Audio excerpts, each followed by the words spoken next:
What is up, YouTube? I am Gallet74 here, bringing you our Week 6 battle for the IBA. We are halfway through the season already, which is really wild in my opinion. I'm having a really fun season so far. But regardless, we are going up against the Melbourne Stormthrowers and coached by Aremthos. I think I pronounced that correctly. I looked it up a little bit earlier, so hopefully I got that right. We are sitting with a nice 4-1 record, trying to make it 5-1 before the halfway point of the season. As you guys, if you guys watch my old league format battles in the URL, we actually reached 5-1, I believe, due to we got a disqualification win. But like, that was the way we ended that season because it got cut short. So we had a good season then, and we're trying to match it with this season. Before we get into the quick little team builder we got going on, quick shout outs to Aaron for recording this battle. He always has amazing footage for me. And Reckless Bat for genning the team. I have two Nicks that gen my team sometimes, and he was the one who gen this team, so shout outs to him for that. So before we go into my team, we're going to look at his team real quick. His team consists of a Celesteela, Mew Z-Moves, Mega Charizard X, Keldeo, Superior, Sylveon, Steelix, Persian, Alolan Persian with Z-Moves, Kamala, Garbodor, and Electabuzz. Now, the good thing about this team is that it's kind of top heavy, so like his first 6 mons are really threatening, while his last 5 aren't as much. Except for Alolan Persian with Z-Moves is really smart because Z Parting Shot is really good. So props to him for putting that on the team. So that's really smart. His Z users are really good, basically, I'm trying to say. I don't really have the greatest switch-ins for a Charizard that switched for a Charizard. I do have a switch-in, but it's not like great. So that's a little problemsome. And if he does bring the Superior and the Sylveon, which you see on my screen, he didn't even bring either of them, that we would have had problems because I had my switch-in was the same for both of them. And if that Superior got boosts, that would have been a serious problem. But we're going to go over my team real quick. I brought Mega Lopunny with Drain Punch, Frustration, Thunder Punch, and Substitute. Mostly attack with Adamant Nature, so it's going to hit pretty hard this week. We got Latias with the Choice Scarf with Psychic, Dragon Pulse, Thunderbolt, and Defog. We brought Hippowdon with Rocky Helmet, Earthquake, Slack Off, Stealth Rock, and Fire Fang. Max defense, like max, and everything. Toxapex with Scald, Poison Jab, Gastro Acid, and Recover with the Black Sludge, and Max and Special Defense. Gastro Acid was to stop Superior from going +6 and to take away Sylveon's Pixelate, so that was really some tech on my part. It sucks he didn't even bring it. Chandelure we got with Flamethrower, Shadow Ball, Psychic, and Taunt with the Ghostium Z. Put a little special defense in there, so if I can taunt the Sylveon from preventing it from Wish Passing, which again, Sylveon didn't even come, it would help out a lot. And plus, Chandelure can tank any hit besides Shadow Ball. I don't really see Sylveon bringing Shadow Ball. And then lastly, we got Raikou with Thunderbolt, Shadow Ball, Calm Mind, and Toxic with Leftovers. A lot of HP investment and speed investment. The goal here, this is my switch into Celesteela and Mew. So I can Toxic the Mew or just start Calm Minding on the on the Celesteela, or just like T-Bolt the Celesteela, who knows. So there is that. Looking over a little quick overview for the rest of my team. Let's see what else I got written down here. Again, Toxapex was like essentially useless in this match because all the things it matched up good against didn't even come. So that kind of sucked. And Hippowdon was the main switch-in for Mega Charizard X because my goal is here is if I have something else in on Charizard X, I can switch into Hippowdon. He's most likely going to set up a Dragon Dance.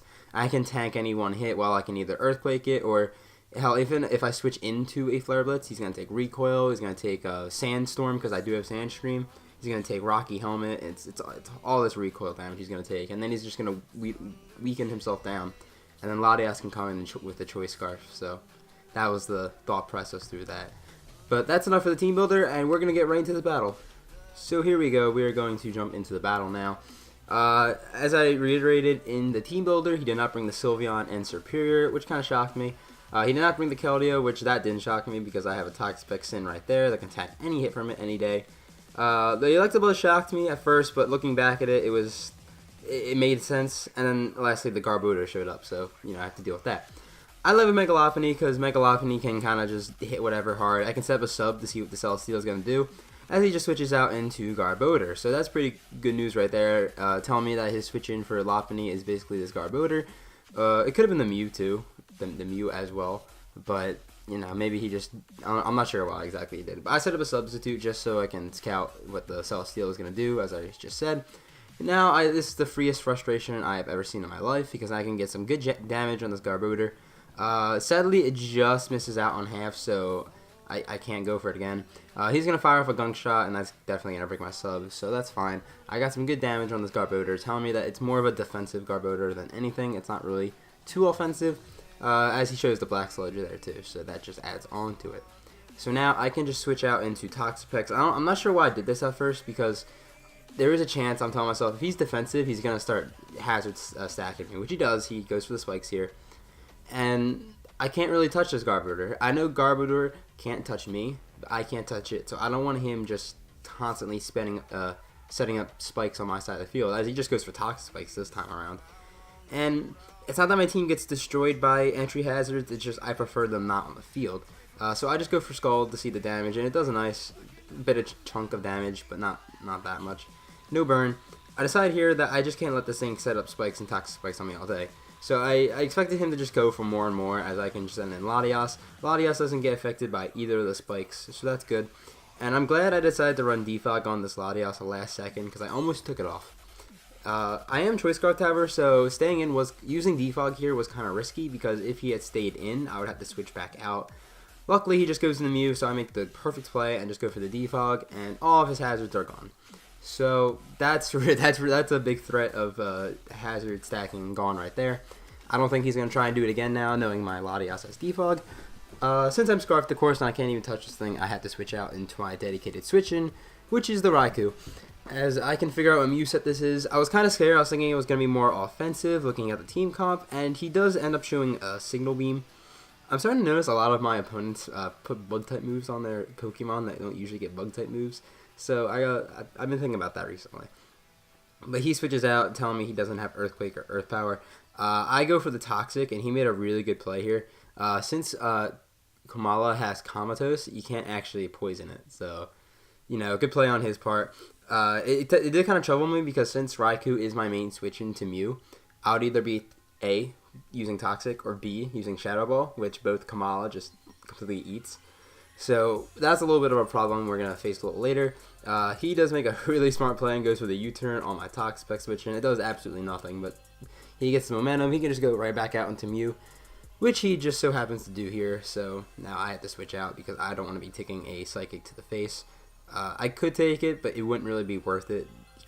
Hell, he could be Z Psychic anyway, so I have to be really careful around this Mew. I'm just going to go right back on the Raikou. I don't mind that he knows my switch into this thing now. I'm just going to keep switching back and forth, because I am really highly doubting he has Earth Power or Earthquake.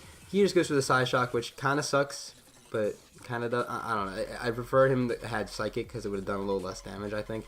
But here I make a risky move. I decided to go for Calm Mind, expecting him to switch back out into Komala. However, you can tell he does stay in, which is pretty annoying, and he's going to click Side Shock again.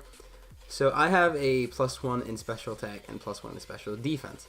Now I have a decision to make. I could A, get as much damage on this thing as possible, or just try and switch out again and work around this. So here I decided to make a good play here. Instead of clicking Shadow Ball, I expected the Komala to come in. So I clicked Thunderbolt, because Shadow Ball would have done over like 75% to Mew. Thunderbolt would have did maybe half at most, maybe. But luckily, we can tell this Komala is not Assault Vest, and this Thunderbolt is definitely a 2-shot. And in this process, I'm getting back leftovers as well, so I'm getting back health. So this is a good situation we're in. We're about to 2-shot this Komala. As you can tell, he just stays in, and he lets me take down his Komala. So down goes that. His only Ghost answer is kind of gone now, so that's another good thing. So my Chandelure is now, open up to use Shadow Ball more. And as I reiterate, I'm getting more leftovers, which is going to matter again later, as you'll see. Now here he sends in the Mega Charizard X. I do not have anything that really hurt this thing too much. I know I'm +1/+1. Here I'm thinking I don't want this thing setting up in my face. So I decided, since I do have Toxic as my move, I'm just gonna go for it. I don't have Thunder Wave, so I want to put some status on this Charizard, put it on a timer, so it just can't sweep my team. As I do get the prediction correct, he does go for the Dragon Dance. Now, it's kind of a problem, but since he's on a timer, it's not as problematic. Now, I'm going to get more leftovers recovery. I'm thinking Raikou still has a lot of use in this matchup. Celesteela is still around, Mew's still around. I don't want this thing just dying. So here, as I mentioned in my team builder, I do have a switch into Charizard. It is Hippowdon. The only thing that would have been a serious problem is if he clicked Outrage here, because I do not have a Outrage switch in. He clicks his Dragon Claw though. He doesn't have the Outrage. He's got Dragon Claw. So that will not two-shot my Hippowdon, which is really good news. He takes the Rocky Helmet damage, and the Sandstorm damage, and the Poison damage. So that was the whole goal for taking this Charizard down, was chipping it down. And if he has Roost, he just can't touch Toxapex for the most part. So the only way he can knock me out is with Flare Blitz, and he just so happens to go for Flare Blitz, which, you know, Hippowdon goes down, but that's fine, because now he's going to take Rocky Helmet damage again. He's going to take that recoil damage from Flare Blitz, and Hippowdon's got a lot of hit points. So he's going to take sand damage and the toxic damage, and he's going to go down to toxic from the Raikou. So Raikou actually picks up that kill. So now here, again, I know Chandelure is now open since Kamala's gone, so I can just send in Chandelure and click Shadow Ball. He sends a Mew, which is really good for me.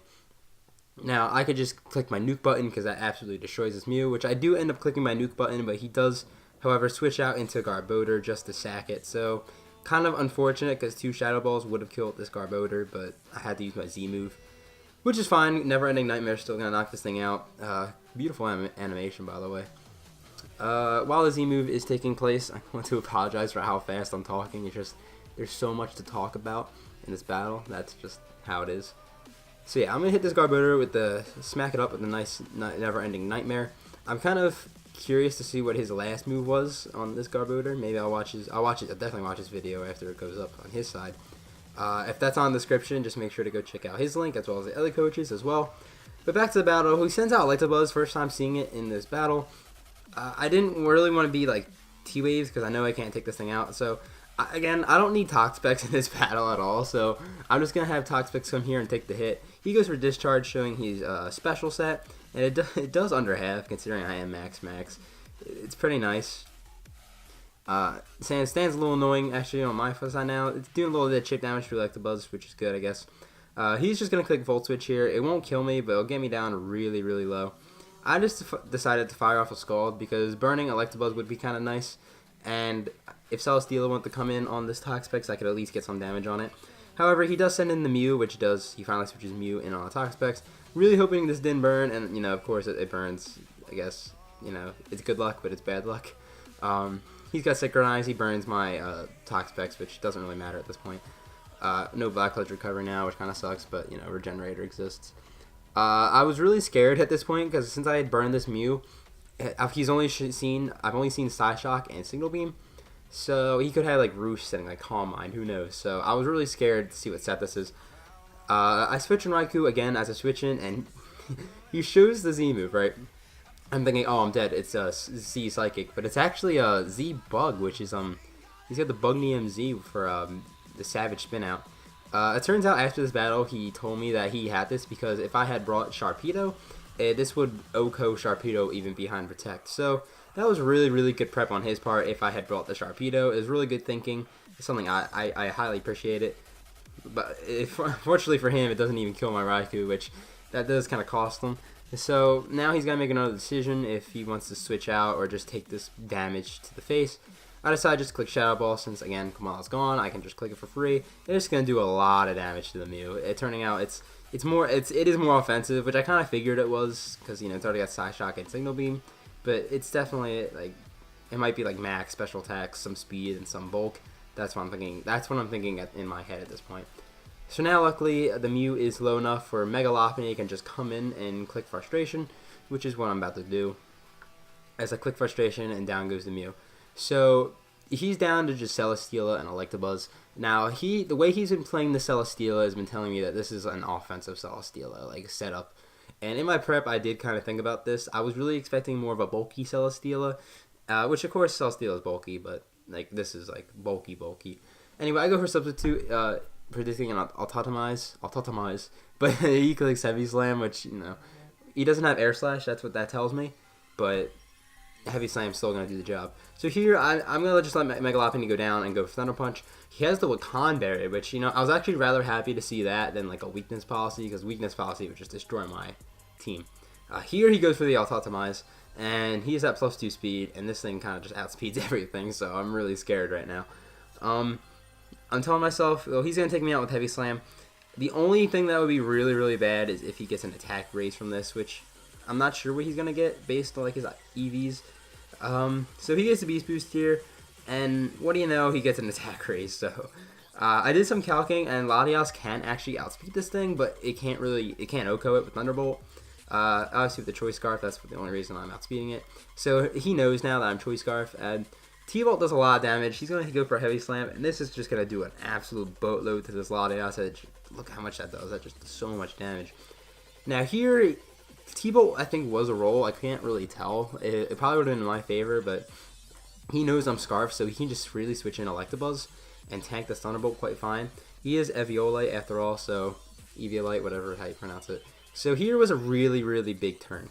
I decided to stay in and click Thunderbolt because I want to get as much chip damage on this Electabuzz as possible. Since this Celesteela switched out, Chandelure is now faster than the Celesteela, so I can come in at any time and just kill it, as long as he doesn't get another Autotomize up. So he does over-predict and goes for the Volt Switch, which doesn't kill me. So now I'm still Scarfed, so he's got to switch right back out into Electabuzz and take more Thunderbolt damage, which is absolutely huge because this will allow Chandelure later on to be in range to take it down. So he's almost at half damage, and I'm going to get one more T-Bolt off as well. Again, I don't want to switch out here because preserving Latias is kind of useless. So I get Electabuzz all the way down to like 45% as he's finally able to take down my Latias. Now, I only have Chandelure essentially left because Toxapex is just completely useless. So it's down to the Chandelure. I have to click Flamethrower. I expect him to click Discharge. The worst thing he can do is paralyze me with Discharge, which does have like a 30% chance, so it's really scary. However, he does go for the Volt Switch, and he just sacks off his Celesteela. So that was really good because the Celesteela could have set up in front of Toxapex, but since he's going down to the Flamethrower, he's not. So this last turn comes down to whether he can take me down with Discharge, and if I can take it down with Flamethrower. Discharge, based off the calc I did, has like 6% chance to OHKO me. The thing I'm worried about is if he paralyzes me and I get paralyzed. Unfortunately, he does not paralyze me. I do live the hit, and I go for Flamethrower. This is also a roll, and he does, and I do take out the Electabuzz, and that is the end of the battle. If I did not take out that Electabuzz, it would have came down to Toxapex, and I know Toxapex might have been able to take a hit. That just might have. It would have been really close, but GG's to Aremthos and his Melbourne Storm Throws. We go up to 5-1 for the halfway mark of the season. We are looking absolutely amazing right now. It kind of sucks that another really good team in the league is the Texas Tyrantrums and Reckless Bat because he's in our same division. He's got the same record as us. He's also 5-1 as the recording of this. So, what can you do? Thank you guys for watching so much. If you guys enjoyed, please leave a like on the video. Leave a comment in the description below. I always like to hear what you guys have to say. Next week, we face the Lawrencetown Flames and coached by Garchomp the God. So that's going to be an interesting battle. Make sure to go check out all the links in the description below. Without further ado, I'm going to get out of here. Have a fantastic day, YouTube.